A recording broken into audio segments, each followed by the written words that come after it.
संक्षिप्त पद्म पुराण उत्तरखंड श्रीमद् भगवत गीता के दूसरे अध्याय का महात्म्य। श्री भगवान कहते हैं, लक्ष्मी, प्रथम अध्याय के महात्म्य का उत्तम उपाख्यान मैंने तुम्हें सुना दिया। अब अन्य अध्यायों के महात्म्य श्रवण करो। दक्षिण दिशा में वेद वेता ब्राह्मणों के पुरंदरपुर नामक नगर में श्रीमान देव शर्मा नामक एक विद्वान ब्राह्मण रहते थे।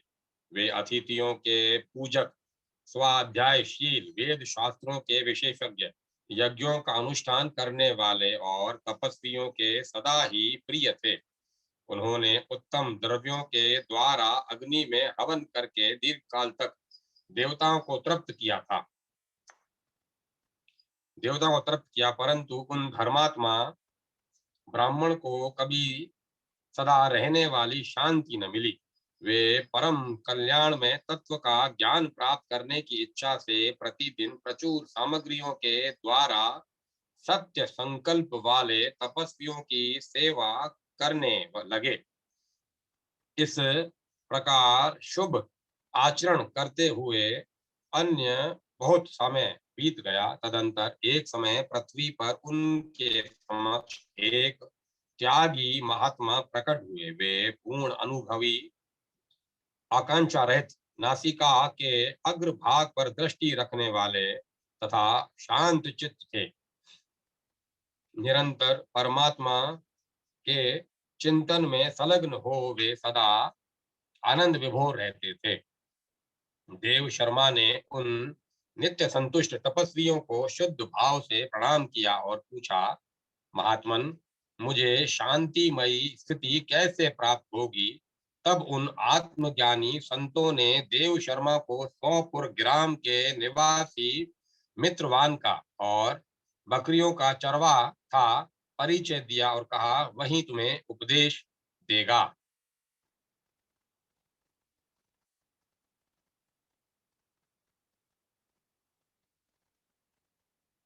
यह सुनकर देव शर्मा ने महात्मा के चरणों की वंदना की और समृद्धिशाली 100 ग्राम में पहुंचकर उसने उत्तर भाग में एक विशाल वन देखा।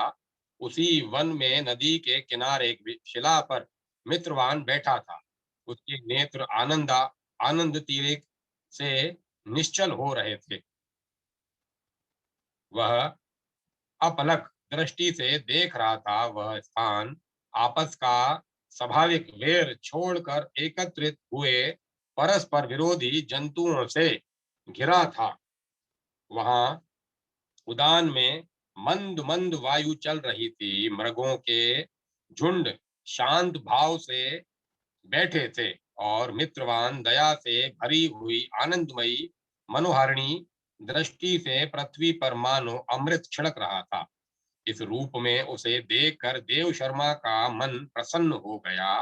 वे उत्सुक होकर बड़ी विनय के साथ मित्रवान के पास गए। मित्रवान ने भी अपने मस्तक को किंचित नवाकर देव शर्मा का सत्कार किया। तदंतर विद्वान देव शर्मा अनन्य चित्त से मित्रवान के समीप गए और उनके उसके ध्यान का समय समाप्त हो गया। उस समय उन्होंने अपने मन की बात पूछी,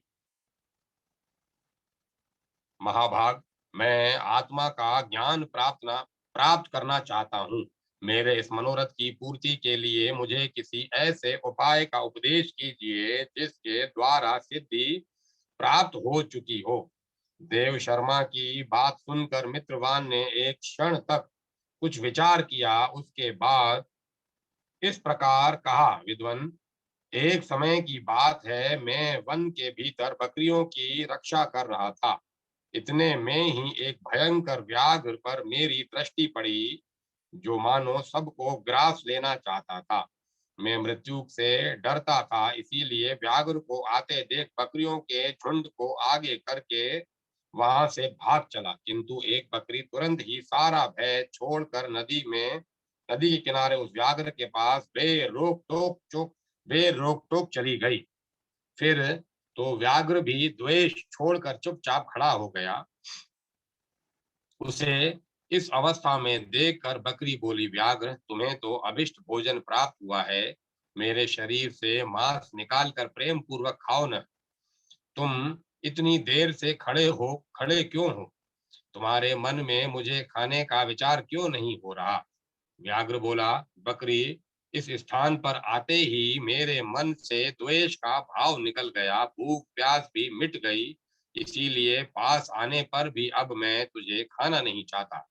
व्याघ्र के यूं कहने पर बकरी बोली, न जाने मैं कैसे निर्भय हो गई हूँ, इसमें क्या कारण हो सकता है? यदि तुम जानते हो तो बताओ। यह सुनकर व्याघ्र ने कहा, मैं भी नहीं जानता, चलो सामने खड़े हुए इन महापुरुष से पूछें। ऐसा निश्चय करके वे दोनों वहां से चल दिए। उन दोनों के स्वभाव में यह विचित्र परिवर्तन देखकर मैं बहुत विस्मय में पड़ा था। इतने में ही उन्होंने मुझी से आकर प्रश्न किया। वहां वृक्ष की शाखा पर एक वानर राज था। उन दोनों के साथ मैंने भी वानर राज से पूछा। विप्रवर, मेरे पूछने पर वानर राज ने आदर पूर्वक कहा, अजापाल, सुनो, इस विषय में मैं तुम्हें प्राचीन वृतांत सुनाता हूँ। यह सामने वन के भीतर जो बहुत बड़ा मंदिर है, उसकी ओर देखो। इसमें ब्रह्मा जी का स्थापित किया हुआ एक शिवलिंग है। पूर्व काल में यहाँ सुकर्मा नामक एक बुद्धिमान महात्मा रहते थे, जो तपस्या में संलग्न होकर इस मंदिर में उपासना करते थे। वे वन में से फूलों का संग्रह कर लाते और नदी के जल से पूजनीय भगवान शंकर को स्नान कराकर उन्हीं से उनकी पूजा किया करते थे। इस प्रकार आराधना का कार्य करते हुए सुकर्मा यहाँ निवास करते थे। बहुत समय के बाद उन्हें समीप किसी अतिथि का आगमन हुआ उनके समीप किसी अतिथि का आगमन हुआ। सुकर्मा ने भोजन के लिए फल लाकर अतिथि को अर्पण किया और कहा, विद्वन, मैं केवल तत्व ज्ञान की इच्छा से भगवान शंकर की आराधना करता हूँ। आज इस आराधना का फल परिपक्व होकर मुझे मिल गया, क्योंकि इस समय आप जैसे महापुरुष ने मुझ पर अनुग्रह किया है। सुकर्मा ने सुकर्मा के ये मधुर वचन सुनकर तपस्या के धनी महात्मा अतिथि को बड़ी प्रसन्नता हुई। उन्होंने एक शिलाखंड पर गीता का दूसरा अध्याय लिखा लिख दिया।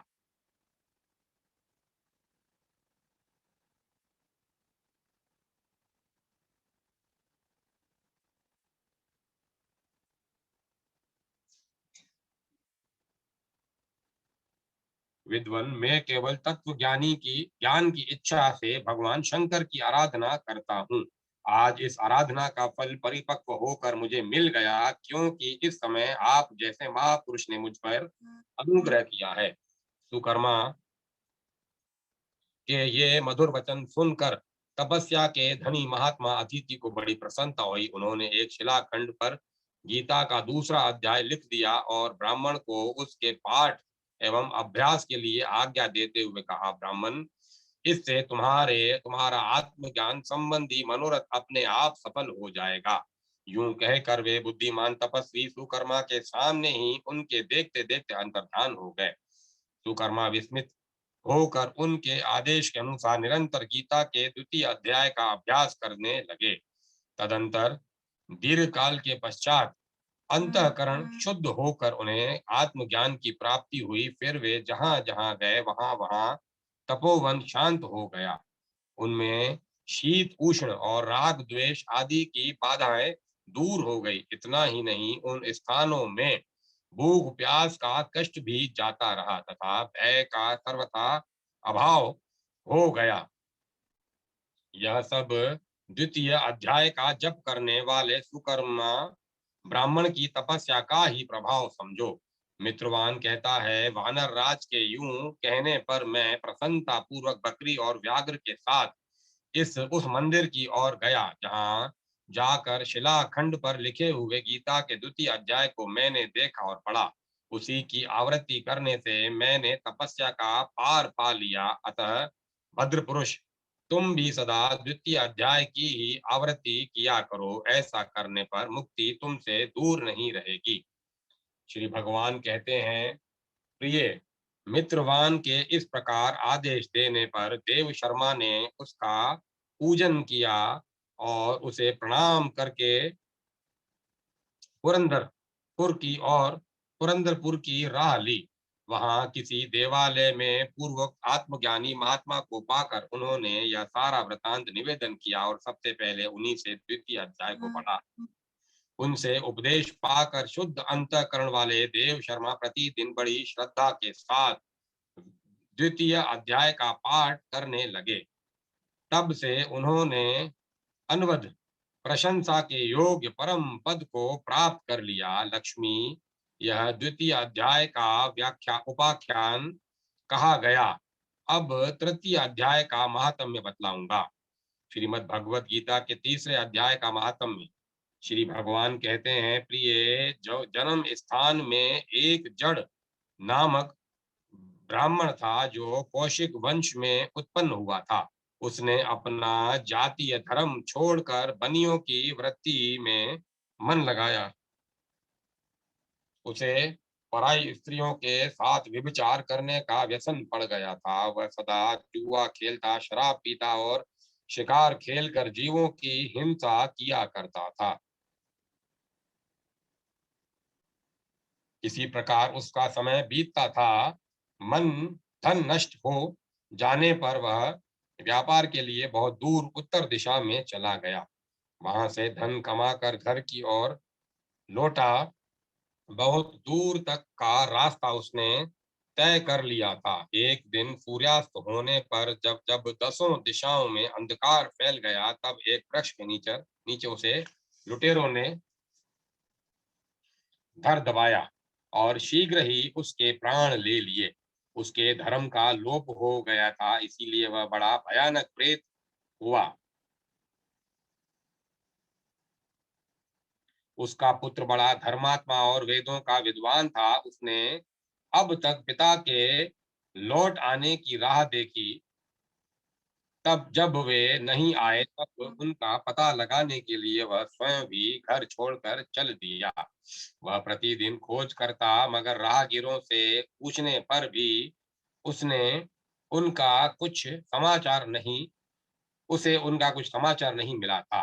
तदंतर एक दिन एक मनुष्य से उसकी भेंट हुई, जो उसके पिता का सहायक था। उससे सारा हाल जानकर उसने पिता की मृत्यु पर बहुत शोक किया। उससे सारा हाल जानकर उसने पिता की मृत्यु पर बहुत शोक किया। वह बड़ा बुद्धिमान था। बहुत कुछ सोच विचार कर पिता को पारलोक की कर्म करने की इच्छा से आवश्यक सामग्री साथ ले उसने काशी जाने का विचार किया। मार्ग में 7-8 मुकाम डालकर वह 9वें दिन उसी वृक्ष के नीचे पहुंचा जहां उसके पिता मारे गए थे। उस स्थान पर उसने सांध्योपासना की और गीता के तीसरे अध्याय का पाठ किया। इसी समय आकाश में बड़ी भयानक आवाज हुई। उसने अपने पिता को भयंकर आकार में देखा। फिर तुरंत ही अपने सामने आकाश में इसे एक सुंदर विमान दिखाई दिया, जो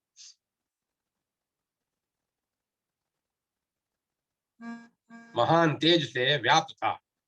उसमें अनेकों क्षुद्र घटिकाएं लगी थी। उसके तेज से समस्त दिशाएं आलोकित हो रही थी। यह दृश्य देखकर उसके चित्त की व्याग्रता दूर हो गई। उसने विमान पर अपने पिता को दिव्य रूप धारण कर किए विराजमान देखा। उनके शरीर पर पीताम्बर शोभा पा रहा था और मुनिजन उसकी स्तुति कर रहे थे। उन्हें देखते ही पुत्र ने प्रणाम किया। तब पिता ने भी उसे आशीर्वाद दिया। तत्पश्चात उसने पिता से यह सारा वृतांत पूछा। उसके उत्तर में पिता ने सब बातें बताकर इस प्रकार कहना आरंभ किया, बेटा, देववश मेरे निकट गीता के तृतीय अध्याय का पाठ करके तुमने इस शरीर के द्वारा किए हुए दुस्तेज्य दुस्तज्य कर्म बंधन से मुझे छुड़ा दिया। अतः अब घर लौट जाओ। क्योंकि जिसके लिए तुम काशी जा रहे थे, यह वह प्रयोजन इस समय तृतीय अध्याय के पाठ से सिद्ध हो गया। पिता के यूं कहने पर पुत्र ने पूछा, तात मेरे हित का उपदेश कीजिए तथा और कोई कार्य जो मेरे लिए करने योग्य हो बतलाइए। तब पिता ने उससे कहा, अनघ तुम्हें यही कार्य फिर करना है। मैंने जो कर्म किया है वही मेरे भाई ने भी किया था। इससे वे घोर नरक में पड़े हैं, उनका भी तुम्हें उद्धार करना चाहिए तथा मेरे कुल में और भी जितने लोग नरक में पड़े हैं उन सब का भी तुम्हारे द्वारा उद्धार हो जाना चाहिए। यही मेरा मनोरथ है बेटा। जिस साधन के द्वारा तुमने मुझे संकट से छुड़ाया है, उसी का अनुष्ठान औरों के लिए भी करना उचित है। उसका अनुष्ठान करके उससे होने वाला पुण्य उन नार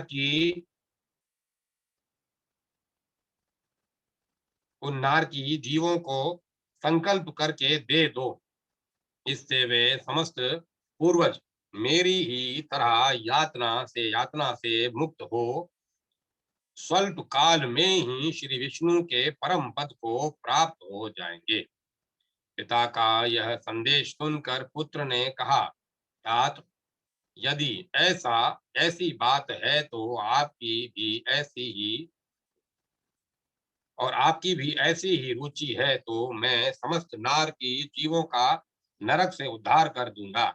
यह सुनकर उसने उसके पिता बोले, बेटा एवं अस्तु, तुम्हारा कल्याण हो। मेरा अत्यंत प्रिय कार्य संपन्न हो गया। इस प्रकार पुत्र को आश्वासन देकर उसके पिता भगवान विष्णु के परम धाम को चले गए। तत्पश्चात वह भी लौटकर जन्म स्थान में आया और परम सुंदर भगवान श्री कृष्ण के मंदिर में उनके समक्ष बैठकर पिता के आदेशानुसार गीता के तीसरे अध्याय का पाठ करने लगा। उसने नार की जीवों का उद्धार करने की इच्छा से गीता पाठ जनित सारा पुण्य संकल्प करके दे दिया। इसी बीच में भगवान विष्णु के दूत यातना भोगने वाले नार की जीवों को छुड़ाने के लिए यमराज के पास गए। यमराज ने नाना प्रकार के सत्कारों से उनका पूजन किया और कुशल पूछी। वे बोले, धर्मराज हम लोगों के लिए सब और आनंद ही आनंद है।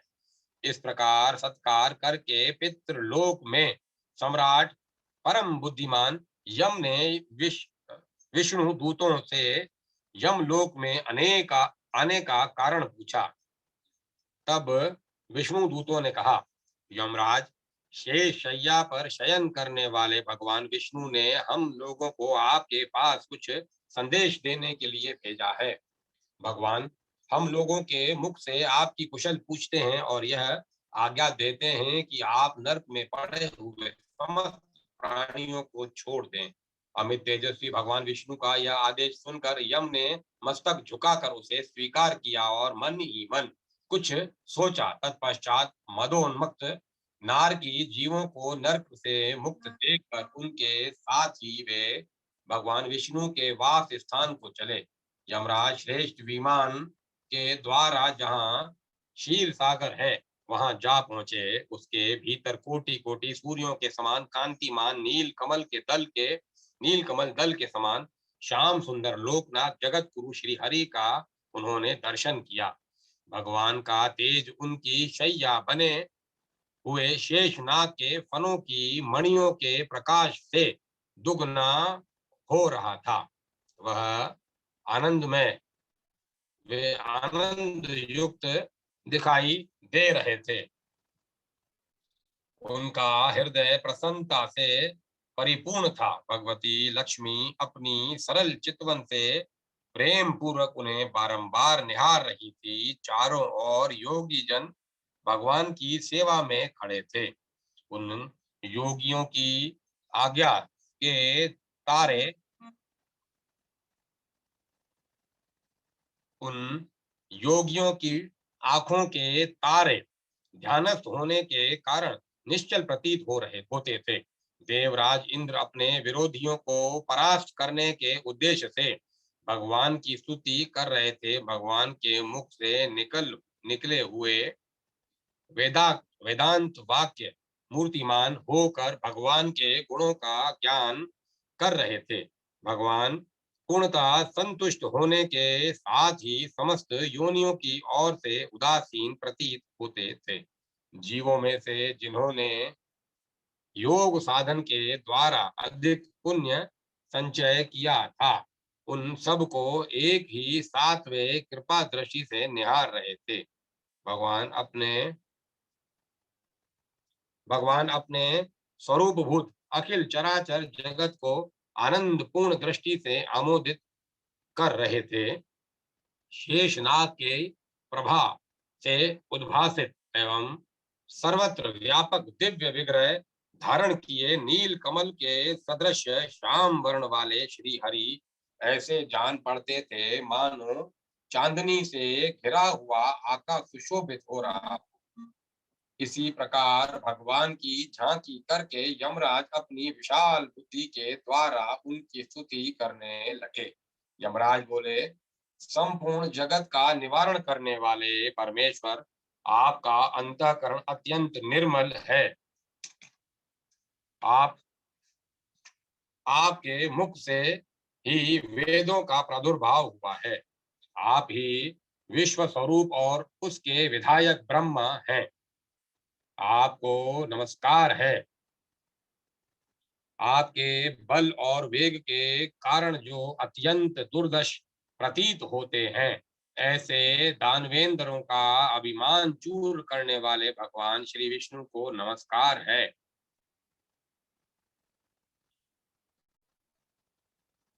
पालन के समय शरीर धारण करने वाले विश्व के आधारभूत सर्वव्यापी श्री हरि को नमस्कार है। समस्त देहधारियों की पातक राशि को दूर करने वाले परमात्मा को प्रणाम है। जिनके ललाटवर्ती नेत्रों के तनिक सा खोलने पर भी आग की लपटें निकलने लगती हैं, उन रौद्र रूपधारी आप परमेश्वर को नमस्कार है। आप संपूर्ण विश्व के गुरु आत्मा और माहेश्वर हैं। अतः समस्त वैष्णव जनों को संकट से मुक्त करके उन पर अनुग्रह करते हैं। आप माया से विस्तार को प्राप्त हुए, अखिल विश्व में व्याप्त होकर भी कभी माया अथवा उससे उत्पन्न होने वाले गुणों से मोहित नहीं होते। माया तथा माया जनित गुणों के बीच में स्थित होने पर भी आप पर उनमें से किसी का प्रभाव नहीं पड़ता। आपकी महिमा का अंत नहीं है, क्योंकि आप असीम हैं। फिर आप वाणी के विषय कैसे हो सकते हैं? अतः मेरा मौन रहना ही उचित है। इस प्रकार स्तुति करके यमराज ने हाथ जोड़कर कहा, जगत गुरु, आपके आदेश से इन जीवों को गुण रहित होने पर भी मैंने छोड़ दिया है। अब मेरे योग्य और जो कार्य हो उसे बताइए। उनके यूं कहने पर भगवान मधुसूदन मेघ के समान गंभीर वाणी द्वारा मानो अमृत रस से सींचते हुए बोले, धर्मराज, तुम सबके प्रति समान भाव रखते हुए लोगों का पाप से उद्धार कर रहे हो। तुम पर देहधारियों का भार रखकर मैं निश्चिंत हुआ हूँ। अतः तुम अपना काम करो और अपने लोक को लौट जाओ। यूं कहकर भगवान अंतर ध्यान हो गए। यमराज भी अपनी पुरी को लौट आए तथा वह ब्राह्मण अपनी जाति के समस्त नारकी जीवों का नरक से उद्धार करके स्वयं भी श्रेष्ठ विमान द्वारा श्री विष्णु धाम को चले गए।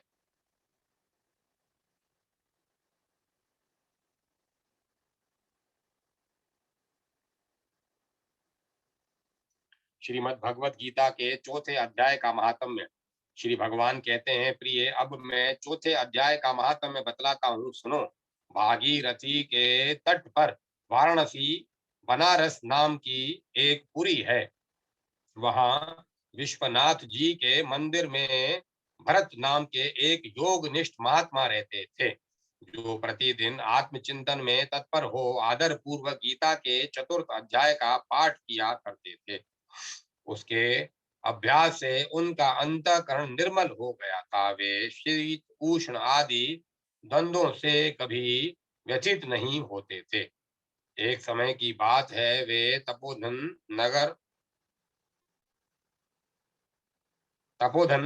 नगर की सीमा में स्थित देवताओं का दर्शन करने की इच्छा से भ्रमण करते हुए नगर से बाहर निकले।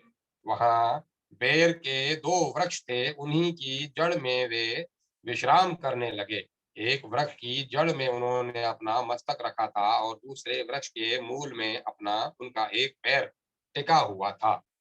थोड़ी देर बाद जब वे तपस्वी चले गए, तब बेर के वे दोनों वृक्ष 6 दिनों में 6 दिनों के भीतर सूख गए। उनमें पत्ते और डालियां भी नहीं रह गई। तत्पश्चात वे दोनों वृक्ष कहीं ब्राह्मणों के पवित्र गृह में दो कन्याओं के रूप में उत्पन्न हुए। वे दोनों कन्याएं जब बढ़कर 7 वर्ष की हो गई,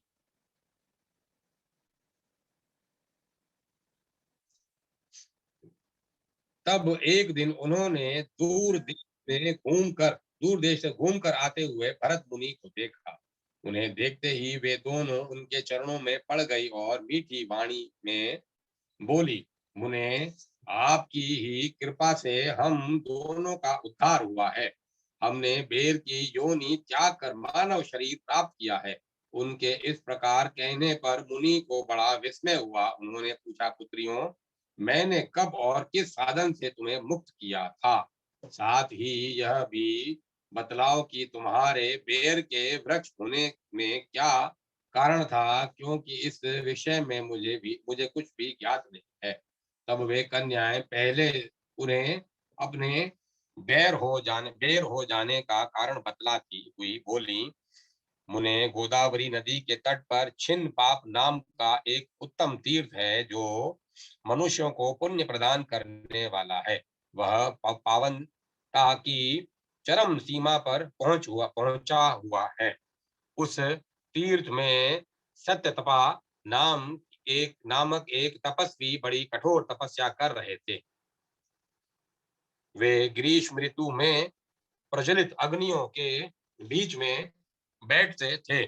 वर्षा काल में जल की धाराओं में उनके मस्तक के बाल सदा भीगे ही रहते थे, तथा जाड़े के समय जल में निवास करने के कारण उनके शरीर में हमेशा रोंगटे खड़े रहते थे। वे बाहर भीतर से सदा शुद्ध रहते, समय पर तपस्या करते तथा मन और इंद्रियों को संयम में रखते हुए परम शांति प्राप्त करके आत्मा में ही रमण करते थे।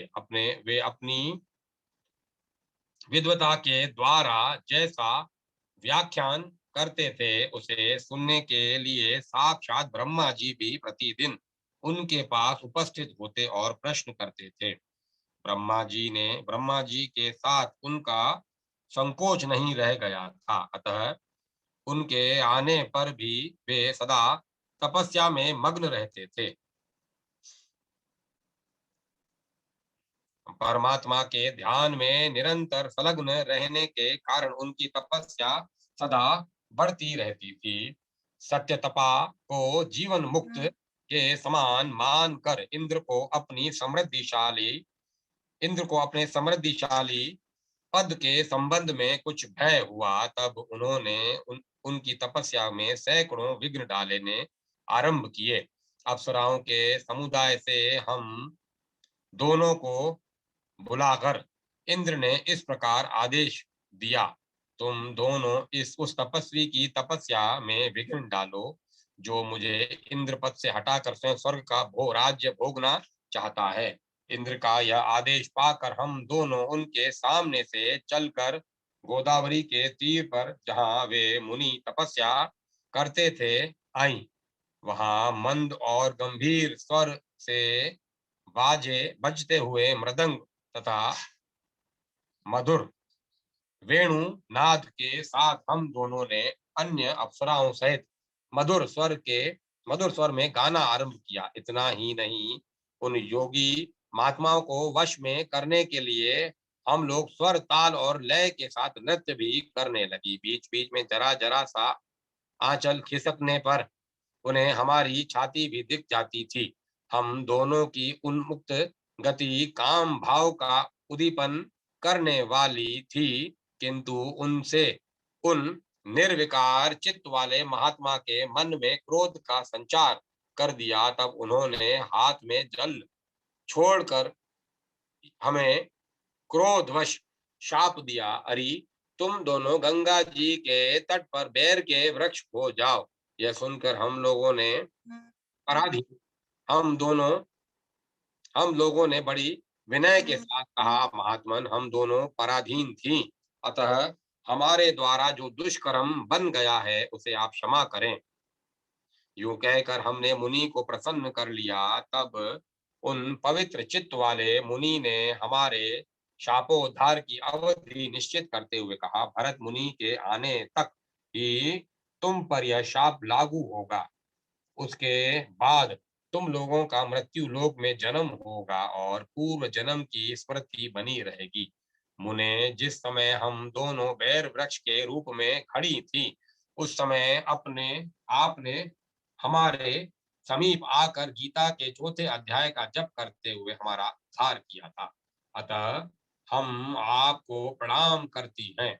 आपने केवल शाप से ही नहीं, इस भयानक संसार से भी गीता के चतुर्थ अध्याय के पाठ द्वारा हमें मुक्त कर दिया। श्री कृष्ण श्री भगवान कहते हैं, उन दोनों के इस प्रकार कहने पर मुनि बहुत ही प्रसन्न हुए और उनसे पूजित हो विदा लेकर जैसे आए थे वैसे ही चले गए तथा वे कन्याएं भी बड़े आदर के साथ प्रतिदिन गीता के चतुर्थ अध्याय का पाठ करने लगी, जिससे उनका उद्धार हो गया। भगवत गीता के 5वें अध्याय का महात्म्य। श्री भगवान कहते हैं, देवी अब तुम सब लोगों द्वारा सम्मानित 5वें अध्याय का महात्म्य संक्षेप से देवी अब सब लोगों द्वारा सम्मानित 5वें अध्याय का महात्म्य संक्षेप से बतलाता हूँ, सावधान होकर सुनो। मद्र देश में पुरुत्सपुर पुरुकुत्सपुर नामक एक नगर था। उसमें पिंगल नामक एक ब्राह्मण रहता था। वह वेद पाठी ब्राह्मणों के में विख्यात वंश में जो सर्वदा निष्कलंक था उत्पन्न हुआ था, किंतु अपने कुल के लिए उचित वेद शास्त्रों में स्वाध्याय को छोड़कर ढोल आदि बजाते हुए उसने नाच गान में मन लगाया। गीत, नृत्य और बाजा बजाने की कला में परिश्रम करके पिंगल बड़ी प्रसिद्धि प्राप्त कर ली और उसी से उसका राजभवन में भी प्रवेश हो गया। अब वह राजा के साथ रहने लगा और पराई स्त्रियों को बुला बुला कर उनका उपभोग करने लगा। स्त्रियों के सिवा और कहीं उसका मन नहीं लगता था। धीरे धीरे अभिमान बढ़ जाने से कुछ कुछ श्रृंखल कुछ कुछ श्रृंखल होकर वह एकांत में राजा से दूसरों के दोष बतलाने लगा। पिंगल की एक स्त्री थी जिसका नाम था अरुणा। वह नीच कुल में उत्पन्न हुई थी और कामी पुरुषों के साथ विहार करने की इच्छा से सदा उन्हीं की खोज में घूमा करती थी। उसने पति को अपने मार्ग का कटक समझकर एक दिन आधी रात में घर के भीतर ही उसका सिर काट कर मार डाला और उसकी लाश को जमीन में गाड़ दिया। इस प्रकार प्राणों से वियुक्त होने पर वह यमलोक में पहुंचा और भीषण नरकों का उपभोग करके निर्जन वन में गिद्ध हुआ। अरुणा भी भंग अरुणा भी भंगंदर रोग से अपने सुंदर शरीर को त्याग कर घोर नरक भोगने के पश्चात उसी वन में शुकी हुई।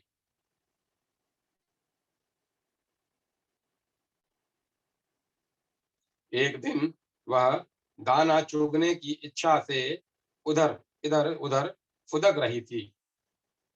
इतने में ही उस गिद्ध के ने पूर्व जन्म में वैर का स्मरण करके उसे अपने तीखे नखों से फाड़ डाला।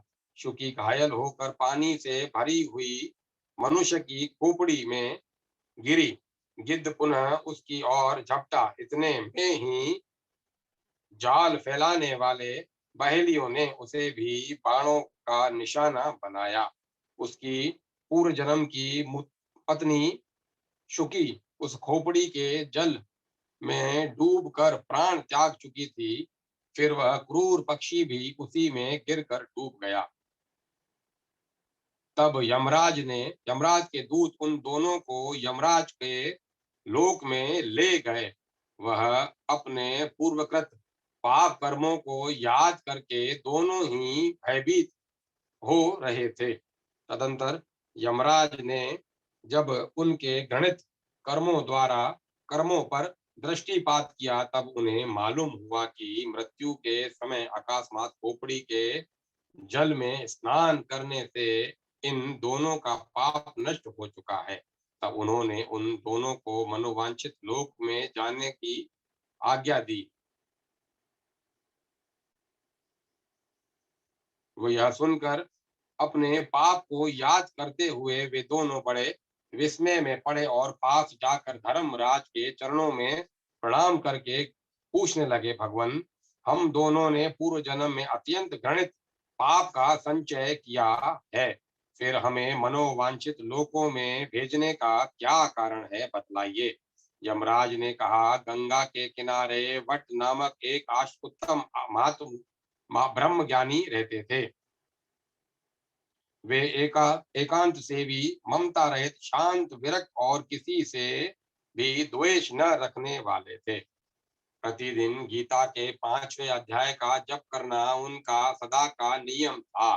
पांचवें अध्याय को श्रा पांचवें अध्याय को श्रवण कर लेने पर महापापी पुरुष भी सनातन ब्रह्म का ज्ञान प्राप्त कर लेता है।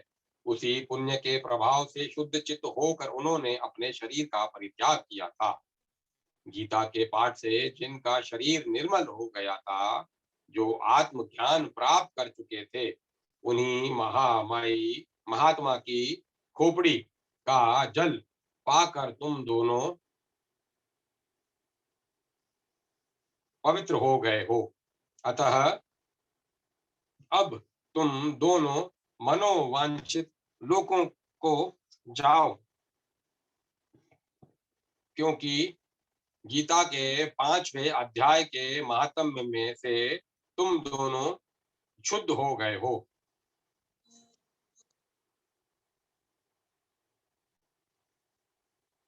श्री भगवान कहते हैं, सबके प्रति समभाव रखने वाले धर्मराज के द्वारा इस प्रकार समझाए जाने पर वे दोनों बहुत प्रसन्न हुए और विमान पर बैठकर वैकुंठ धाम को चले गए। श्रीमद् भगवत गीता के 6ठे अध्याय का महात्म्य श्री भगवान कहते हैं, सुमुखी, अब मैं 6ठे अध्याय का महात्म्य बतलाता हूँ, जिसे सुनने वाले मनुष्यों के लिए मुक्ति करतलगत हो जाती है। गोदावरी नदी के तट पर प्रतिष्ठानपुर पैठण नामक एक विशाल नगर है, जहां मैं पिपलेश के नाम से विख्यात होकर रहता हूँ। उस नगर में जनश्रुति नामक एक राजा रहते थे, जो भूमंडल की प्रजा को अत्यंत प्रिय थे। उनका प्रताप मार्तंड मंडल के प्रचंड तेज के समान जान पड़ता था। प्रतिदिन होने वाले उनके यज्ञ के धुएं से नंदन वन के कल्प वृक्ष इस प्रकार काले पड़ गए थे, मानो राजा की असाधारण दानशीलता देखकर वे लज्जित हो गए हों। उनके यज्ञ में प्राप्त उनके यज्ञ में प्राप्त परणाश के रसास्वादन में सदा आसक्त होने के कारण देवता लोग कभी प्रतिष्ठानपुर में पुर को छोड़कर बाहर नहीं जाते थे। उनके दान के समय छोड़े हुए जल की धारा प्रताप रूपी तेज और यज्ञ के धर्मों से पुष्ट होकर मेघ ठीक समय पर वर्षा करते थे। उस राजा के शासन काल में कितियों खेती में होने वाले 6 प्रकार के उपद्रव के लिए कहीं थोड़ा भी स्थान नहीं मिलता था और अच्छी नीतियों का सर्वत्र प्रसार होता था। वे बावली, कुएं और पोखरे खुदवाने के बहाने मानो प्रतिदिन पृथ्वी के भीतर ही निधियों का अवलोकन करते थे। एक समय राजा के दान, तप, यज्ञ और प्रताप प्रजा पालन से संतुष्ट होकर स्वर्ग के देवता उन्हें वर देने के लिए आए। वे कमल नाल के समान उज्जवल हंसों के रूप धारण करके अपनी पाखें हिलाते हुए आकाश मार्ग से चलने लगे।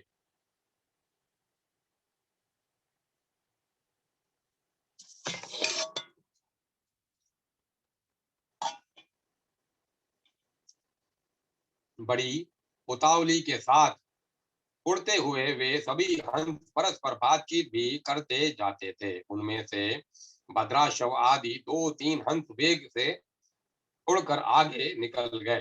तब पीछे वाले हंसों ने आगे जाने वालों को संबोधित करके कहा, अरे भाई भद्राशव, तुम लोग बड़े वेग से चलकर आगे क्यों हो गए? यह मार्ग बड़ा दुर्गम है, इसमें हम सबको साथ मिलकर चलना चाहिए। क्या तुम्हें दिखाई नहीं देता? यह सामने ही पुण्य मूर्ति महाराज ज्ञान श्रुति का तेज पुंज अत्यंत स्पष्ट रूप से प्रकाशमान हो रहा है। उस तेज से कम होने की आशंका है, अतः सावधान होकर चलना चाहिए।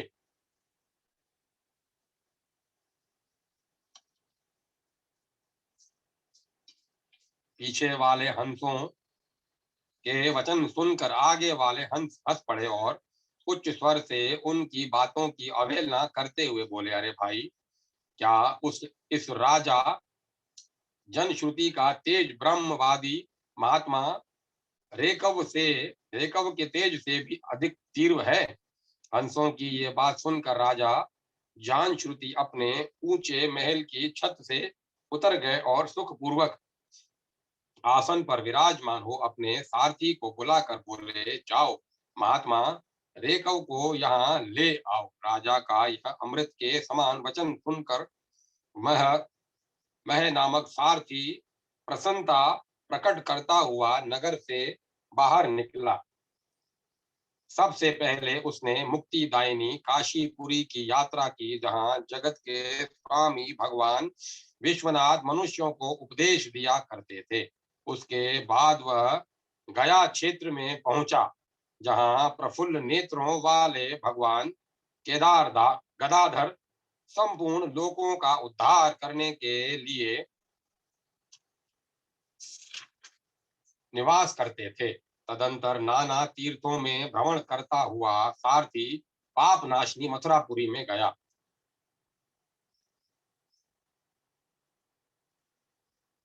यह भगवान श्री कृष्ण का आदि स्थान है, जो परम महान एवं मोक्ष प्रदान करने वाला है। वेद और शास्त्रों में वह तीर्थ त्रिभुवनपति भगवान गोविंद के अवतार स्थान के नाम से प्रसिद्ध है। नाना देवता और ब्रह्म ऋषि उसका सेवन करते हैं। मथुरा नगर कालिंदी यमुना के किनारे शोभा पाता है। उसकी आकृति अर्धचंद्र के समान प्रतीत होती है। वह सब तीर्थों के निवास से परिपूर्ण है। परम आनंद प्रदान करने के कारण सुंदर प्रतीत होता है। गोवर्धन पर्वत के होने से मथुरा मंडल की शोभा और भी बढ़ गई है। वह पवित्र वृक्षों और लताओं से आवृत है। इसमें 12 वन हैं। वह परम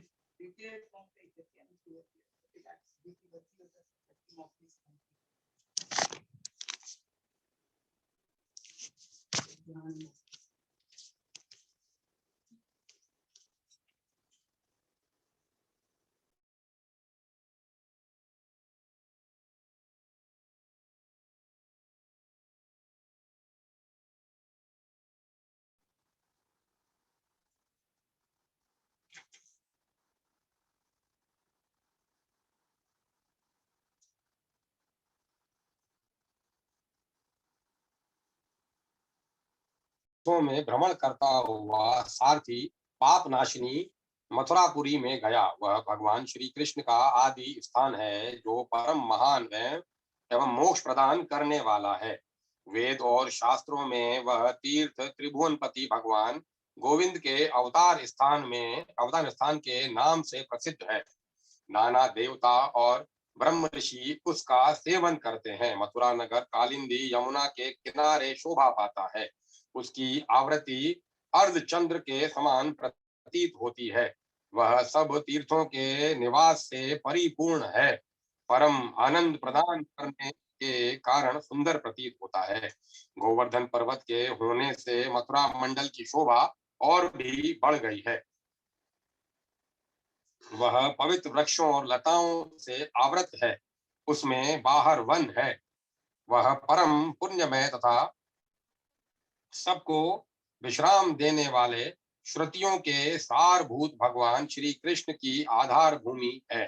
तत्पश्चात मथुरा से पश्चिम और उत्तर दिशा की ओर बहुत दूर तक जाने पर सारथी को काश्मीर नामक नगर दिखाई दिया, जहाँ शंख के समान उज्जवल गगनचुंबी महलों की पंक्तियां भगवान शंकर के अट्टहास की भांति शोभा पाती हैं।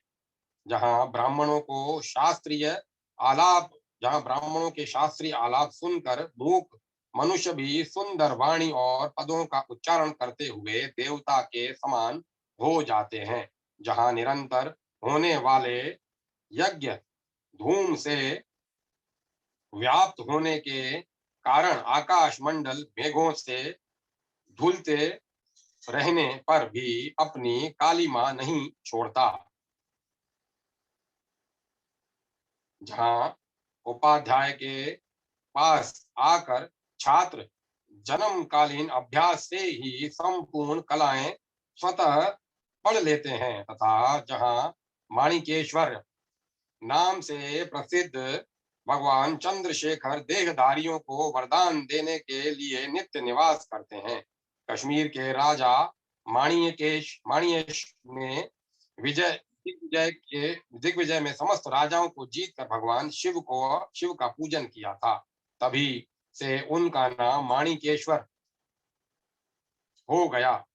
उन्हीं के मंदिर के दरवाजे पर महात्मा रेकव एक छोटी सी गाड़ी में पर बैठे अपने अंगों को खुजालते हुए वृक्ष की छाया का सेवन कर रहे थे।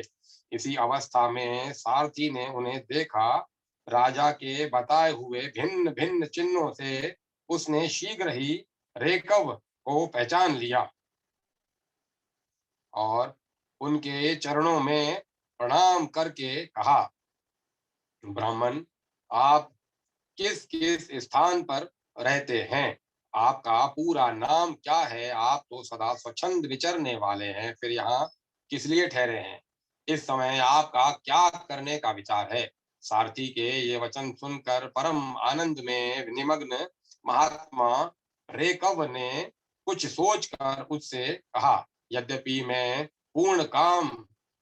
हम पूर्ण काम हैं, हमें किसी वस्तु की आवश्यकता नहीं है, तथापि कोई भी हमारी मनोवृत्ति के अनुसार परिचर्या कर सकता है। रेकव के हार्दिक अभिप्राय को आदर पूर्वक ग्रहण करके सारथी धीरे से राजा के पास चल दिया। वहां पहुंचकर राजा को प्रणाम करके उसने हाथ जोड़ सारा समाचार निवेदन किया।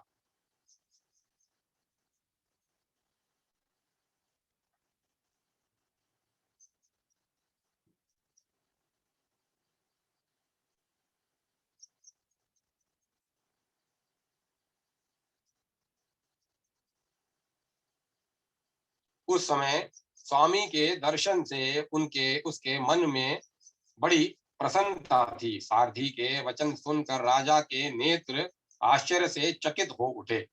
उनके हृदय में रेकव का सत्कार करने की श्रद्धा जागृत हुई। उन्होंने देव खचारियों से जुती हुई एक गाड़ी लेकर यात्रा की, या साथ ही मोती के हार, अच्छे अच्छे वस्त्र और एक सहस्त्र गौएं भी ले ली। कश्मीर मंडल में महात्मा रेकव जहां रहते थे, उस स्थान पर पहुंचकर राजा ने सारी वस्तुएं उनके आगे निवेदन कर दी और पृथ्वी पर पड़कर साष्टांग प्रणाम किया। महात्मा रेकव अत्यंत भक्ति के साथ चरणों में पड़े हुए राजा जान श्रुति पर कुपित हो उठे और बोले, रे शूद्र, तू दुष्ट राजा है, क्या तू मेरा वृतांत नहीं जानता? यह खच्चरियों से जुती हुई अपनी ऊंची गाड़ी ले जा। ये वस्त्र, ये मोतियों के हार और ये दूध देने वाली गौएं भी स्वयं ही ले जा। इस तरह आज्ञा देकर रेकव ने राजा के मन में भय उत्पन्न कर दिया। तब राजा ने शाप के भय से महात्मा रेकव के दोनों चरण पकड़ लिए और भक्ति पूर्वक कहा, ब्राह्मण, मुझ पर प्रसन्न होइए। भगवान, मुझ में यह अद्भुत आप में यह अद्भुत महात्म्य कैसे आया? प्रसन्न होकर मुझे ठीक ठीक बताइए। रेकव ने कहा, राजन, मैं प्रतिदिन गीता के छठे अध्याय का जप करता हूँ। इसी से मेरी तेजो राशि देवताओं के लिए भी दुस्सह है। तदंतर परम बुद्धिमान राजा जानश्रुति ने यत्न पूर्वक महात्मा रेकव से गीता के छठे अध्याय का अभ्यास किया। इससे उन्हें मोक्ष की प्राप्ति हुई। इधर रेकव भी भगवान मणिकेश्वर के समीप मोक्षदायक गीता के छठे अध्याय का जप करते हुए सुख से रहने लगे। हंस का रूप धारण करके वरदान देने के लिए आए हुए देवता भी विस्मित होकर स्वेच्छानुसार चले गए। जो मनुष्य सदा इस एक ही अध्याय का जप करता है, वह भी भगवान विष्णु के ही स्वरूप को प्राप्त होता है, इसमें तनिक भी संदेह नहीं है। श्रीमद् भगवत गीता के 7वें और 8वें अध्याय का महात्म्य। भगवान शिव कहते हैं, पार्वती, अब मैं 7वें अध्याय का महात्म्य बतलाता हूँ, जिसे सुनकर कानों में अमृत राशि भर जाती है। पाटिल पुत्र नामक एक दुर्गम नगर है, जिसका गोपुर द्वार बहुत ही ऊंचा है। उस नगर में शंकुकर्ण नामक एक ब्राह्मण रहता था। उसने वैश्य वृत्ति का आश्रय लेकर बहुत धन कमाया, किंतु न तो कभी पितरों का तर्पण किया और न देवताओं का पूजन ही। वह धन उपार्जन में तत्पर होकर राजाओं को ही भोज दिया करता था। एक समय की बात है, उस ब्राह्मण ने अपना चौथा विवाह करने के लिए पुत्रों और बंधुओं के साथ यात्रा की। मार्ग में आधी रात के समय जब वह सो रहा था, एक सर्प ने कहीं से आकर उसकी बाह में काट लिया। उसके काटते ही उस ऐसी अवस्था हो गई कि मणि मंत्र और औषधि आदि से भी उसके शरीर की रक्षा असाध्य जान पड़ी। तत्पश्चात कुछ ही क्षणों में उसके प्राण पखेरु रूप उड़ गए। फिर बहुत समय के बाद वह प्रेत सर्प योनि में उत्पन्न हुआ। उसका चित्त धन की वासना में बंधा था। उसने पूर्व वृतांत को स्मरण करके सोचा, मैंने जो घर के बाहर करोड़ों की संख्या में अपना धन गाड़ रखा है, उससे इन पुत्रों को वंचित करके स्वयं ही उसकी रक्षा करूंगा। एक दिन सांप की योनि से पीड़ित होकर पिता ने स्वप्न में अपने पुत्र के समक्ष आकर अपना मनोभाव बताया। तब उसके निरंकुश पुत्रों ने सवेरे उठकर बड़े विस्मय के साथ एक दूसरे से स्वप्न की बात कही। उनमें से मझला पुत्र कुदाल हाथ में लिए घर से निकला और जहां उसके पिता सर्प योनि धारण करके रहते थे उस स्थान पर गया। यद्यपि उसे धन के स्थान का ठीक ठीक पता नहीं था, तो भी उसने चिन्हों से उसका ठीक निश्चय कर लिया और लोभ बुद्धि से वहां पहुंचकर बाम्बी को खोदना आरंभ किया। तब उस बाम्बी से बड़ा भयानक सांप प्रकट हुआ और बोला, ओ मूढ़, तू कौन है, किस लिए आया है और बिल बिल खोद रहा है, अथवा किसने तुझे भेजा है? यह सारी बातें मेरे सामने बता। पुत्र बोला, मैं आपका पुत्र हूँ, मेरा नाम शिव है। मैं रात्रि में देखे हुए स्वप्न से विस्मित होकर यहाँ का स्वर्ण लेने से के कौतूहल से आया हूँ। पुत्र की यह लोक निंदित वाणी सुनकर वह सांप हंसता हुआ उच्च स्वर से इस प्रकार स्पष्ट वचन बोला, यदि तू मेरा पुत्र है तो मुझे शीघ्र ही बंधन से मुक्त कर। मैं पूर्व जन्म में गाड़े हुए धन के लिए सर्प योनि में उत्पन्न हुआ हूँ। पुत्र ने पूछा, पिताजी आपकी मुक्ति कैसे होगी? उसका इसका उपाय मुझे बताइए, क्योंकि मैं इस रात में सब लोगों को छोड़कर आपके पास आया हूँ। पिता ने कहा, बेटा, गीता के अमृत में सप्तम अध्याय को छोड़कर मुझे मुक्त करने में तीर्थ, दान, तप और यज्ञ भी सर्वथा समर्थ नहीं है। केवल गीता का 7वां अध्याय ही प्राणियों के जरा, मृत्यु आदि दुख को दूर करने वाला है। पुत्र, मेरे श्राद्ध के दिन सप्तम पाठ का सप्तम अध्याय का पाठ करने वाले ब्राह्मण को श्रद्धा पूर्वक भोजन कराओ। उस इससे निस्संदेह मेरी मुक्ति हो जाएगी। वत्स, अपनी शक्ति के अनुसार पूर्ण श्रद्धा के साथ वेद विद्या में प्रवीण अन्य ब्राह्मणों को भी भोजन कराना। सर्प योनि में पड़े हुए पिता के ये वचन सुनकर सभी पुत्रों ने उसकी आज्ञा के अनुसार था उससे भी अधिक किया। तब शंकुकर्ण ने अपने सर्प शरीर को त्याग कर दिव्य देह धारण किया और सारा धन पुत्रों के अधीन कर दिया। पिता ने करोड़ों की संख्या में जो धन इकट्ठा किया था उससे वे सदाचारी पुत्र बहुत प्रसन्न हुए।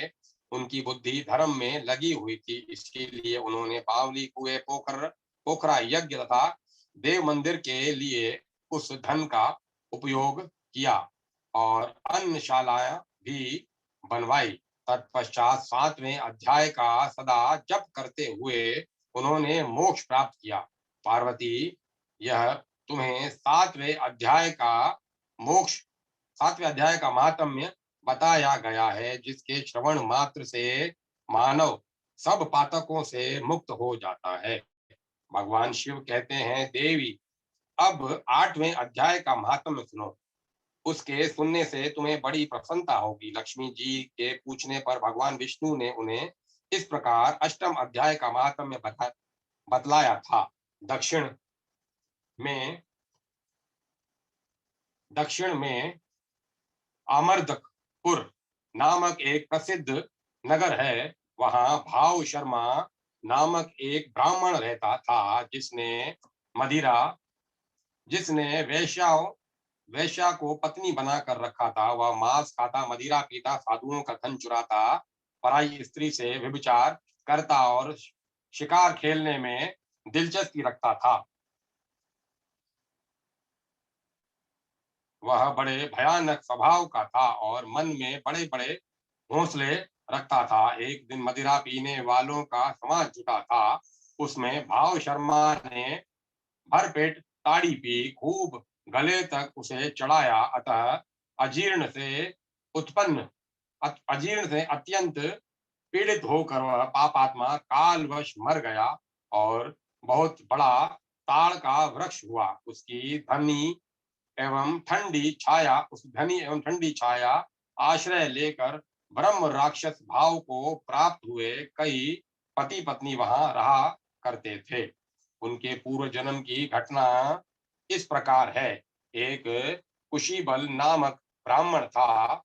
वह वेद वेदांगों के तत्वों का ज्ञाता, संपूर्ण शास्त्रों के अर्थ का विशेषज्ञ और सदाचारी था। उसकी स्त्री का नाम कुमति था। वह बड़े खोटे विचार की थी। वह ब्राह्मण विद्वान होने पर भी अत्यंत लोभवश अपनी स्त्री के साथ प्रतिदिन भैंस, काल पुरुष और घोड़े आदि बड़े दानों को ग्रहण किया करता था, परंतु दूसरे ब्राह्मणों को दान में मिली हुई कौड़ी भी नहीं देता था।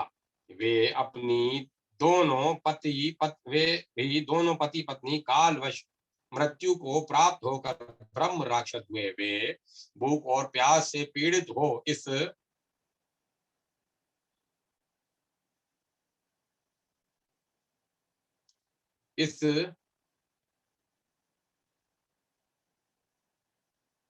पृथ्वी पर घूमते हुए उसी ताड़ वृक्ष के पास आए और उसके मूल भाग में विश्राम करने लगे। इसके बाद पत्नी ने पति से पूछा, नाथ, हम लोगों का यह महान दुख देख कैसे दूर होगा तथा इस ब्रह्म राक्षस योनि से किस प्रकार हम दोनों की मुक्ति होगी। तब इस ब्राह्मण ने कहा, ब्रह्म विद्या के उपदेश, अध्यात्म तत्व के विचार और कर्म विधि के ज्ञान बिना किसी प्रकार संकट से छुटकारा मिल सकता है। यह सुनकर पत्नी ने पूछा, किन तद ब्रह्म, किम अध्यात्म, किम पुरुष, किम कर्म पुरुषोत्तम। पुरुषोत्तम वह ब्रह्म क्या है, अध्यात्म क्या है और कर्म कौन सा है। उसकी पत्नी के इतना कहते ही जो आश्चर्य की घटना घटित हुई उसको सुनो। पूर्वोक्त वाक्य गीता के 8वें अध्याय का आधा श्लोक था। उसके श्रवण से वह वृक्ष उस समय ताड़ के रूप को त्याग कर भाव शर्मा नामक ब्राह्मण हो गया। तत्काल ज्ञान होने से विशुद्ध चित्त होकर वह पाप के चोले से मुक्त हो गया तथा उस आधे श्लोक के ही महात्म्य से वे पति पत्नी भी मुक्त हो गए। उनके मुख से देवात ही 8वें अध्याय का आधा श्लोक निकल पड़ा।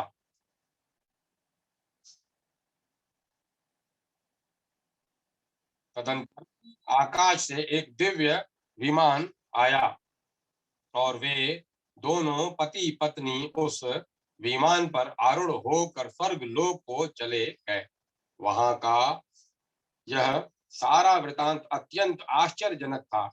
उसके बाद उस बुद्धिमान ब्राह्मण भाव शर्मा ने आदर पूर्वक उस आधे श्लोक को लिखा और देव देव जनार्दन की आराधना करने की इच्छा से वह मुक्तिदायिनी काशीपुरी में चला गया। वहां उस उदार बुद्धि वाले ब्राह्मण ने भारी तपस्या आरंभ की।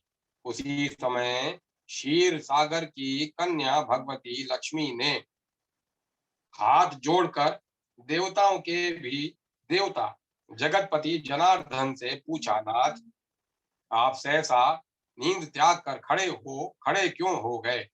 श्री भगवान बोले, देवी, काशीपुरी में भागीरथी के तट पर बुद्धिमान ब्राह्मण भाव शर्मा मेरे भक्ति रस से परिपूर्ण होकर अत्यंत कठोर तपस्या कर रहा है। वह अपनी इंद्रियों को वश में करके गीता के 8वें अध्याय के आधे श्लोक का जप करता है। मैं उसकी तपस्या से बहुत संतुष्ट हूँ। बहुत देर से उसकी तपस्या के अनुरूप फल का विचार कर रहा था। प्रिय, इस समय वह फल देने को मैं उत्कंठित हूँ। पार्वती जी ने पूछा, भगवान श्री हरि सदा प्रसन्न होने पर भी उसके लिए चिंतित हो उठे थे। उस भगवत भक्त भाव शर्मा ने कौन सा फल प्राप्त किया? श्री महादेव जी बोले, देवी द्विज श्रेष्ठ, भाव शर्मा प्रसन्न हुए भगवान विष्णु के प्रसाद को पाकर आत्यंतिक सुख मोक्ष को प्राप्त हुआ तथा उसे अन्य वंशज भी उसके अन्य वंशज भी जो नरक यातना में पड़े थे, उसी के शुभ कर्म से भगवत धाम को प्राप्त हुए। पार्वती, यह 8वें अध्याय का महात्म्य थोड़े में ही तुम्हें बतलाया है, इस पर सदा विचार करते रहना चाहिए। श्रीमद् भगवत गीता के 9वें और 10वें अध्याय का महात्म्य।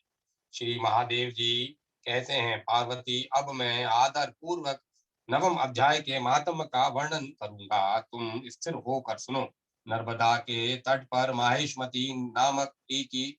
महेशमती नाम की एक नगरी है। वहां माधव नाम के एक ब्राह्मण रहते थे, जो वेदांगों के तत्वज्ञ और समय समय पर आने वाले अतिथियों के प्रेमी थे। उन्होंने विद्या के द्वारा बहुत धन कमाया, पर महान यज्ञ का अनुष्ठान आरंभ किया। उन्होंने विद्या के द्वारा बहुत धन कमाकर एक महान यज्ञ का अनुष्ठान आरंभ किया। उस यज्ञ में बलि देने के लिए एक बकरा मंगाया गया। जब उसकी शरीर की पूजा हो गई, तब सबको आश्चर्य में डालते हुए उस बकरे ने हंसकर उच्च स्वर से कहा, ब्राह्मण, इन बहुत से यज्ञों द्वारा क्या लाभ है? इनका फल तो नष्ट हो जाने वाला है तथा ये जन्म, जरा और मृत्यु के भी कारण है। यह सब करने पर भी मेरी जो वर्तमान दशा है, इसे देख। बकरे ने बकरे के इस अत्यंत कौतूहलजनक वचन को सुनकर यज्ञ मंडप में रहने वाले सभी लोग बहुत ही विस्मित हुए। तब वे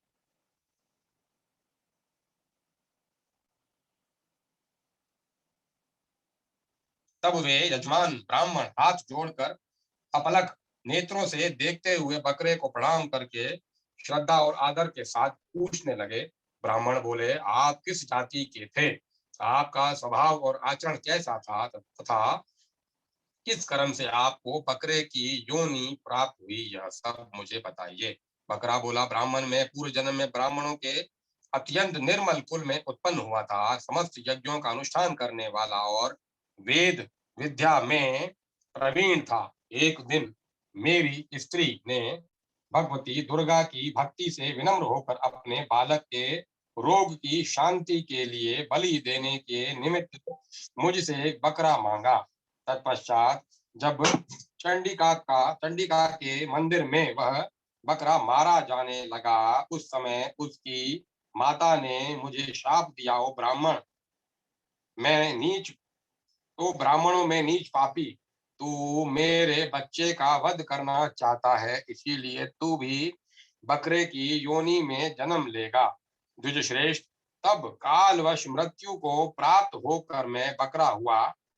यद्यपि मैं पशु योनि में पड़ा हूं, तो भी मुझे अपने पूर्व जन्मों का स्मरण बना हुआ है। ब्राह्मण, यदि आपको सुनने की उत्कंठा हो तो मैं एक और भी आश्चर्य की बात बताता हूँ। कुरुक्षेत्र नाम का एक नगर है जो मोक्ष प्रदान करने वाला है। वहां चंद्र शर्मा नामक एक सूर्यवंशी राजा राज्य करते थे। एक समय जबकि सूर्य ग्रहण लगा था, राजा ने बड़ी श्रद्धा के साथ काल पुरुष का दान करने की तैयारी की। उन्होंने वेदांगों के पारगामी एक विद्वान ब्राह्मण को बुलवाया और पुरोहित के साथ वे तीर्थ के पावन जल से स्नान करने को चले। तीर्थ के पास पहुंचकर राजा ने स्नान किया और 2 वस्त्र धारण किए। फिर पवित्र एवं प्रसन्न चित्त होकर उन्होंने श्वेत चंदन लगाया और बगल में खड़े हुए पुरोहित का हाथ पकड़कर तत्कालोचित मनुष्यों से घिरे हुए अपने स्थान पर लौट गए। आने पर राजा ने यथोचित विधि से भक्ति पूर्वक ब्राह्मण को काल पुरुष का दान किया। तब काल पुरुष का हृदय चीर कर उसमें से एक पापात्मा चांडाल प्रकट हुआ। फिर थोड़ी देर के बाद निंदा भी चांडाल का रूप धारण करके काल पुरुष के शरीर से निकली और ब्राह्मण के पास आ गई। इस प्रकार चांडालों की जोड़ी आंखें लाल किए निकली और ब्राह्मण के शरीर में हठात प्रवेश करने लगी। ब्राह्मण मन ही मन गीता के नवम अध्याय का जप करते थे और राजा चुपचाप यह सब कौतुक देखने लगे।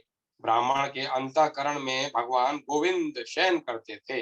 वे उन्हीं का ध्यान करने लगे।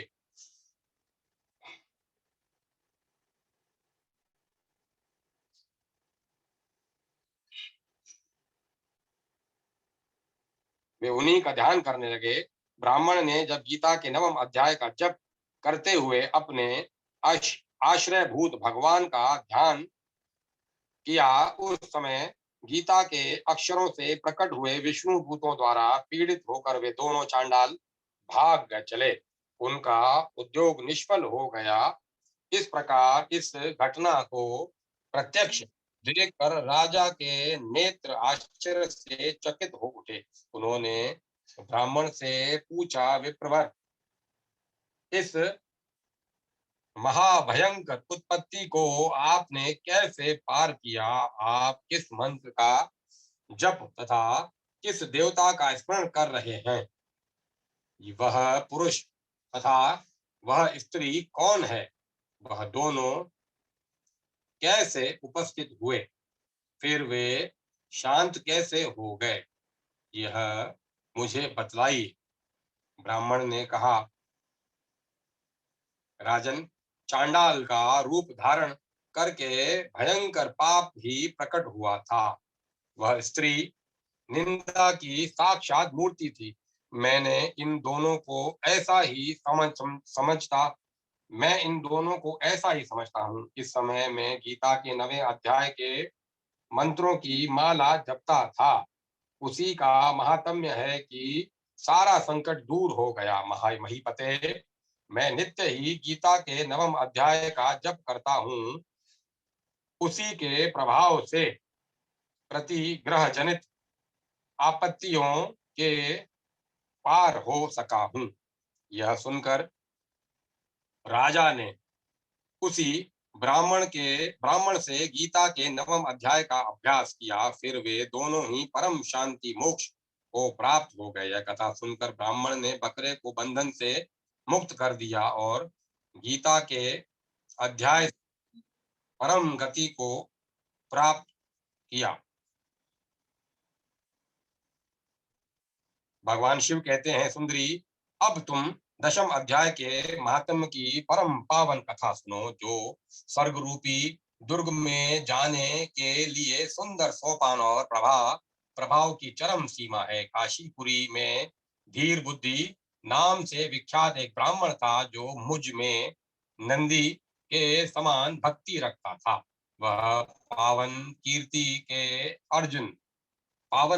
के अर्जुन में तत्पर रखने वाला वह पावन कीर्ति के अर्जुन में तत्पर रहने वाला, शांतचित और हिंसा, कठोरता एवं दुस्साहस से दूर रहने वाला था। जितेंद्रिय होने के कारण वह निवृत्ति मार्ग में ही स्थित रहता था।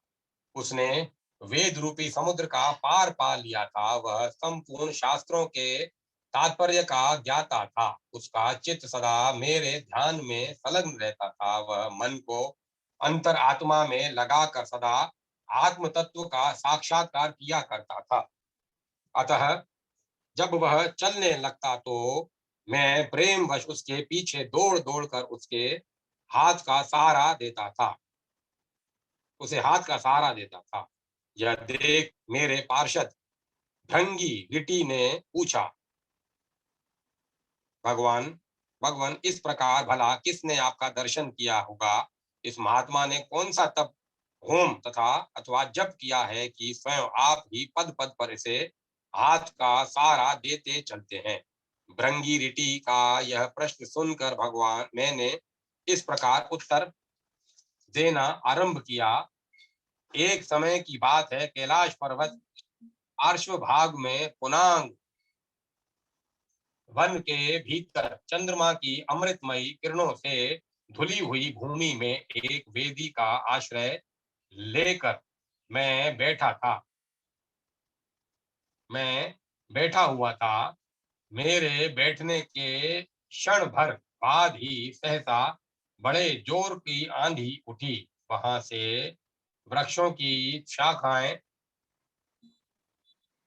वृक्षों की शाखाएं नीचे ऊपर होकर आपस में टकराने लगी। कितने ही टहनियां टूट टूट कर बिखर गई। पर्वत की अविचल छाया भी हिलने लगी। इसके बाद वहां महान भयंकर शब्द हुआ, जिससे पर्वत की कंदराएं प्रतिध्वनित हो उठी। तदंतर आकाश से कोई विशाल पक्षी उतरा, जिसकी कांति काले मेघ के समान थी। उस कजल की राशि अंधकार के समूह अथवा पंख कटे हुए काले पर्वत का सा जान पड़ता था। पैरों से पृथ्वी का सहारा लेकर उस पक्षी ने मुझे प्रणाम किया और एक सुंदर नवीन कमल मेरे चरणों में रखकर स्पष्ट वाणी से मैं स्तुति करने लगा। पक्षी बोला, देव आपकी जय हो। आप चिदानंदमयी सुधा के सागर तथा जगत के पालक हैं। सदा सद्भावना से युक्त एवं अनासक्ति की लहरों से उल्लासित हैं। आपके वैभव का कहीं अंत नहीं है। आपकी जय हो। अद्वैत वासना से परिपूर्ण बुद्धि के द्वारा आप त्रिविध मलों से रहित हैं। आप जितेंद्रिय भक्तों के अधीन रहते हैं तथा ज्ञान में आपके स्वरूप का साक्षात्कार होता है। आप अविद्या में उपाधि से रहित, नित्य मुक्त, निराकार, निरामय, असीम, अहंकार शून्य, आवरण रहित,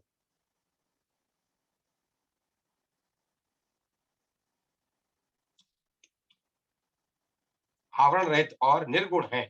आपके चरण कमल शरणागत भक्तों की रक्षा करने में प्रवीण है।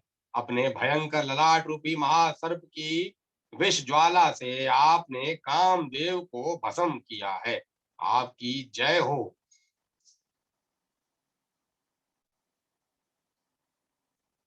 आपकी जय हो।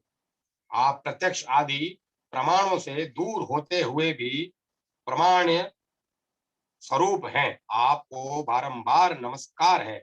चैतन्य के स्वामी और त्रिभुवन रूप धारी आपको प्रणाम है।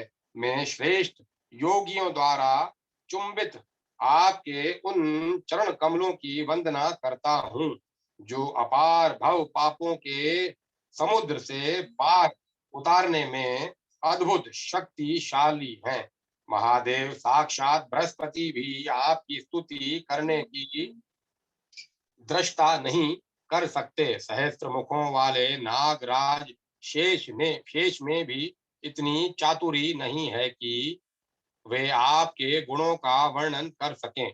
फिर मेरे जैसे छोटी बुद्धि वाले पक्षी की तो विसात ही क्या है। उस पक्षी के द्वारा किए हुए इस स्तोत्र को सुनकर मैंने उससे पूछा, विहंगम तुम कौन हो और कहां से आए हो।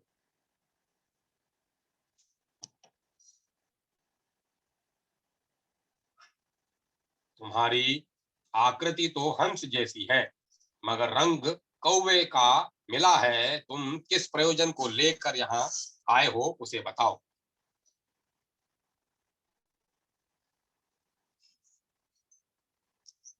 पक्षी बोला, देवेश मुझे ब्रह्मा जी का हंस जानिए।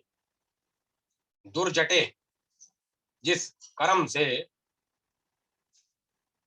मेरे शरीर में इस समय कालिमा आ गई है, उसे सुनिए प्रभो। यद्यपि आप सर्वज्ञ हैं अतः आपसे कोई भी बात छिपी नहीं है, तथापि यदि आप पूछते हैं तो बतलाता हूँ। सौराष्ट्र सूरत नगर के पास एक सुंदर सरोवर है, जिसमें कमल लहलहाते रहते हैं। उसी में एक बाल चंद्रमा से के टुकड़े जैसे श्वेत मृणालों के ग्रास लेकर मैं बड़ी तीव्र गति से आकाश में उड़ रहा था। उड़ते उड़ते साहस सहसा वहां से पृथ्वी पर गिर पड़ा।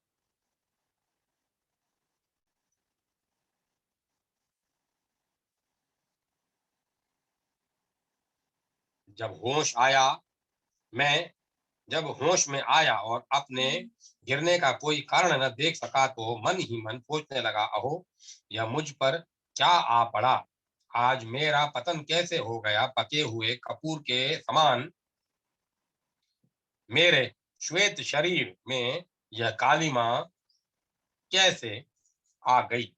इस प्रकार विस्मित होकर मैं अभी विचार ही कर रहा था कि उस पोखरे के कमलों में से मुझे ऐसी वाणी सुनाई दी, हंस उठो, मैं तुम्हारे गिरने और काले होने का कारण बताती हूँ। तब मैं उठकर सरोवर के बीच में गया और वहां 5 कमलों से युक्त एक सुंदर कमलनी का कमलनी को देखा। जो तो उसको प्रणाम करके मैंने प्रदक्षिणा की और अपने पतन का सारा कारण पूछा। कमलनी बोली, कल हंस तुम आकाश मार्ग से मुझे लांग कर गए हो। किसी पातक के परिणामवश तुम्हें पृथ्वी पर गिरना पड़ा है, तथापि उसी के कारण तुम्हारे शरीर में कालिमा दिखाई देती है। तुम्हें तुम्हें गिरा देख मेरे हृदय में दया भर आई और जब मैं इस मध्यम कमल के द्वारा बोलने लगी अब मैं इस मध्यम कमल के द्वारा बोलने लगी हूँ। उस समय मेरे मुख से निकली हुई सुगंध को सूंघकर 60,000 भंवरे स्वर्गलोक को प्राप्त हो गए। पक्षीराज, जिस कारण मुझ में इतना वैभव ऐसा प्रभाव आया है उसे बतलाती हूँ। सुनो, इस जन्म से पहले तीसरे जन्म में मैं इस पृथ्वी पर एक ब्राह्मण की कन्या के रूप में उत्पन्न हुई थी। उस समय मेरा नाम सरोज बदना था। मैं गुरुजनों की सेवा करती हुई सदा एकमात्र पातिव्रत्य के पालन में तत्पर रहती थी। एक दिन की बात है, मैं एक मैना को पढ़ा रही थी। इससे पति सेवा में कुछ विलंब हो गया। इससे पति देव कुपित हो गए और उन्होंने शाप दिया, पापनी तू मैना हो जा। मरने के बाद यद्यपि मैं मैना हुई, तथापि पातिव्रत के प्रसाद से मुनि के ही घर में मुझे आश्रय मिला। किसी मुनि कन्या ने मेरा पालन पोषण किया। मैं जिनके घर में थी वे ब्राह्मण प्रतिदिन प्रातः काल विभूति योग नाम से प्रसिद्ध गीता के 10वें अध्याय का पाठ करते थे और वे इस उस पापहारी अध्याय को सुना करती थी। मैं उस पापहारी अध्याय को सुना करती थी। विहंगम काल आने पर मैं मैना का शरीर छोड़कर 10वें अध्याय के महात्म्य से स्वर्ग लोक में अप्सरा हुई। मेरा नाम पद्मावती हुआ और मैं पद्म की प्यारी सखी हो गई। एक दिन मैं विमान से आकाश में विचर रही थी। उस समय सुंदर कमलों से सुशोभित इस रमणीय सरोवर में मेरी दृष्टि पड़ी और उसमें उतरकर ज्यों ही मैंने जल क्रीड़ा प्रारंभ की,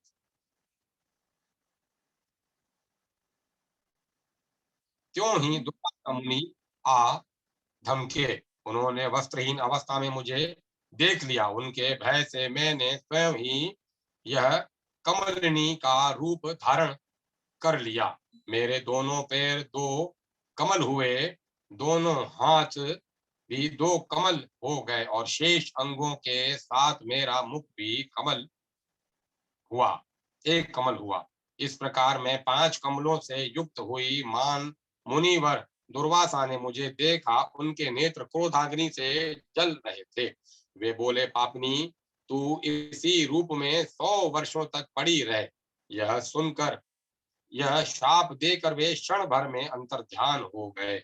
काम कमलनी होने पर मैं भी विभूति कमलनी होने पर भी विभूति योगाध्याय के महात्म्य से मेरी वाणी लुप्त नहीं हुई। मुझे लांघने मात्र के अपराध से तुम पृथ्वी पर गिरे हो। पृथ्वीराज, पक्षीराज, यहाँ खड़े हुए तुम्हारे सामने ही आज मेरे शाप की निवृत्ति हो रही है, क्योंकि आज 100 वर्ष पूरे हो गए। मेरे द्वारा गाए जाते हुए उस उत्तम अध्याय को तुम भी सुन लो, उसके श्रवण मात्र से तुम भी आज ही मुक्त हो जाओगे। यूं कहकर पद्मिनी ने स्पष्ट और सुंदर वाणी में 10वें अध्याय का पाठ किया और वह मुक्त हो गई। उससे सुनने के बाद उसी के दिए हुए इस उत्तम कमल को लाकर मैंने आपको अर्पण किया है। इतनी कथा सुनाकर उस पक्षी ने अपना शरीर त्याग दिया। यह एक अद्भुत सी घटना हुई। वही पक्षी अब 10वें अध्याय के प्रभाव से ब्राह्मण कुल में उत्पन्न हुआ है।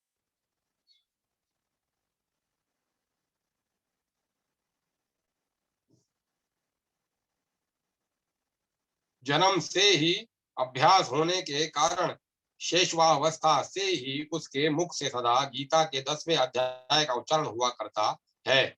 10वें अध्याय के अर्थ चिंतन का यह परिणाम हुआ कि है कि यह सब भूतों में स्थित शंख चक्रधारी भगवान विष्णु का सदा ही दर्शन करता रहता है। इसकी स्नेहपूर्ण दृष्टि जब भी कभी किसी देहधारी के शरीर पर पड़ जाती है, तो वह चाहे शराबी और ब्रह्म हत्यारा ही क्यों न हो, मुक्त हो जाता है तथा पूर्व जन्म के अभ्यास किए हुए 10वें अध्याय के महात्म्य से उसको दुर्लभ तत्व ज्ञान प्राप्त है तथा उसने जीवन मुक्ति भी पा ली है। अतः जब यह रास्ता रास्ता चलने लगता है, तो वे इसे हाथ का सहारा दिए रहता है, तो मैं इसे हाथ का सहारा दिए रहता हूँ।